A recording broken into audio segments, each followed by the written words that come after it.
everyone, thank you for coming today. My name is Carla Torres, and I'm going to be talking about the Paul conspiracy based on the documentary Paul is Dead, The Last Testament of George Harrison.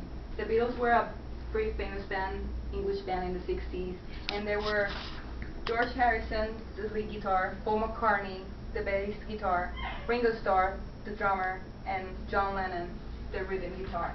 The story started in the summer of 2005 when a package arrived at Hollywood's offices of Highway 61 Entertainment from London with no return address. Inside was 2 mini cassette audio tapes dated December 30, 1999 and labeled The Last Testament of George Harrison. A voice very similar to Harrison's tells the shocking story that Paul McCartney was killed in a car crash in November 1966 and replaced with a double. The British intelligence, MI5, had forced the Beatles to cover up McCartney's death to prevent mass suicides of Beatle fans. However, the remaining Beatles tried to signal fans with clues on album covers and in songs. So the story started on November 9, 1966 at 5 a.m. in the morning. The Beatles were recording in the studio and Paul stormed out of the studio because he got mad at John Lennon. And after this, he got in a car crash.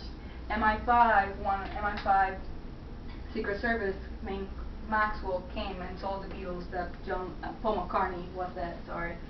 So he asked them to come to identify the body. When they got there, they saw Paul McCartney's dead body and identified as it was Paul McCartney. Paul McCartney was decapitated when the car exploded, and he said was cracked open. He had no teeth and he only had one eye. After this, they thought, what were they gonna do next? Because the Beatle was basically dead if Paul McCartney was dead.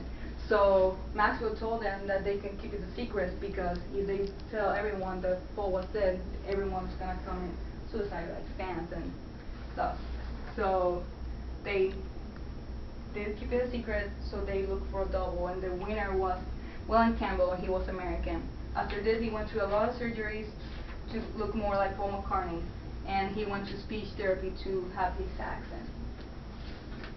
But that didn't stop the Beatles to put signals in their album covers. So I'm going to show you some album covers to see signals, the clues that John Lennon left that Paul was dead. First, Rubber Soul. Rubber Soul is because Paul was rubber, because it was a Paul, that's what they call him, Paul. So rubber and soul, rubber soul, fake soul, because he was not real Paul McCartney. Also, they are looking like they're looking down to the grave of Paul McCartney. Also, the picture was distortion, so it doesn't show that he was not the real Paul McCartney.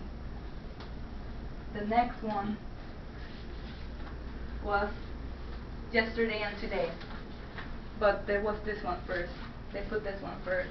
If you see here, they are full with decapitated doll babies, heads like doll heads, and it was like meat and blood and like teeth all over. So it represents that Paul McCartney was decapitated, and also in his arm there's teeth. It represents his teeth. If you see like every one of them, you can see clearly their teeth. Except Paul McCartney's. Also, George, he's holding like a doll head next to Paul McCartney's head that was burned and without any teeth. After this, they got a lot of trouble because that had too much clues of the actual Paul's dead. That was the secret. So they did Yesterday and Today again. But when you flip it over, it looks like Paul McCartney is in a coffin.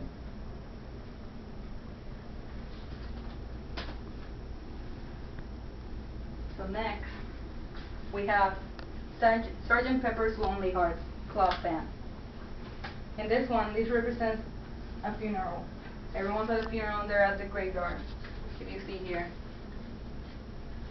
Here, this is the tombstone to the actual grave. Here, this is the bass, Paul bass, and it has 3 strings representing the 3 last Beatles alive. Also, if you see here, you see here, this thing here, lies, and this says Paul. Also, if you put a mirror here, like here, you can see that this is 1, 1, X, 1, that represents November 9th, and he says he dies when you put a mirror towards it. Also here you have the Beatles like in black, mourning over his death. In the back of the album, you have Paul facing, putting his back to everyone, representing he is not the real Paul McCartney.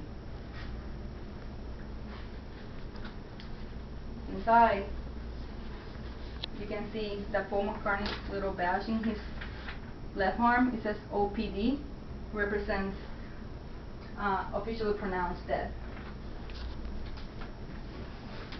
The last one is Abbey Road. John Lennon represents God. The Paul Bearer, Ringo. Paul McCartney doesn't have any shoes, represent that he's in a coffin without shoes. That's how they buried him. And George was the bearer. Here in the back, you see three Beatles, like three people in white, represent the three last Beatles. And here's Maxwell, this person looking at them, watching over them.